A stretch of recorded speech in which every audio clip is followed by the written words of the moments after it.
Ողջույն ձեզ սիրելի բարեկամներ, այս քանի օրը որ գտնվում եմ Նորվեգիայում տեղի հայ համայնքի հրավերով մեր հարազատները ինձ բերել են այս գեղեցիկ քաղաքը, փոքրիկ քաղաք է կոչվում է Արենդալ եւ քաղաքի վերևի մասում մի տեղ կա որ բարձրանում ես եւ ամբողջ քաղաքը ծովախորշը այսպես երևում են եւ ամենահետևում տեսնում եք արդեն ծովը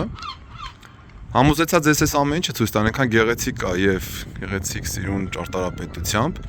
բայց մի բան կար, որ ամբողջ Նորվեգիայում ինձ շատ հետաքրքրեց։ Գրեթե ամեն տան դիմաց կա իրենց դրոշակը, ամեն սեփական տան դիմաց։ Չգիտեմ, հետևում երևում է թե չէ, այօրինակ այնտեղ էլ մեկը կա, որ ծածանվում է դրոշակը։ Իսկ այնտեղերը, որ այդ դրոշակի, ոնց որ ասած, ստոլբաները կան, բայց դրոշակը չկա, նշանակում է արդեն այլազգ մարդիկ են ապրում, այլ ոչ թե նորվեգացիներ։ Բոլոր քաղաքների կենտրոնում եկեղեցին է եւ ամենաբարձր ճարտարապետական շինությունը եկեղեցին է։ Իրենց ազգային եկեղեցին է։ Ինձ սա շատ հետաքրքրեց ու գրավեց։ Ես էլ մտածեցի, որ այս մարդիկ փորձում են պահել իրենց արժեքները, փորձում են պահել իրենց ավանդույթները, որտեղ դրոշակը խորհրդանշում է իրենց պետությունը, պետականությունը։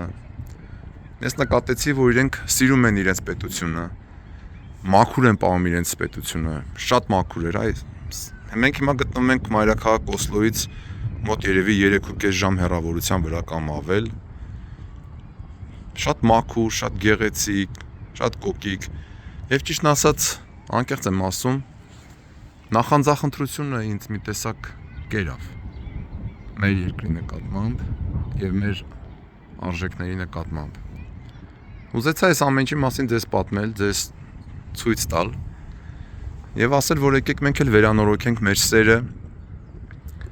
մեր պետության, մեր հայրենիքի եւ մեր քրիստոնեական արժեքների նկատմամբ, Տեր Հիսուս Քրիստոսի նկատմամբ այս Սուրբ Հարության առաջի օրով եւ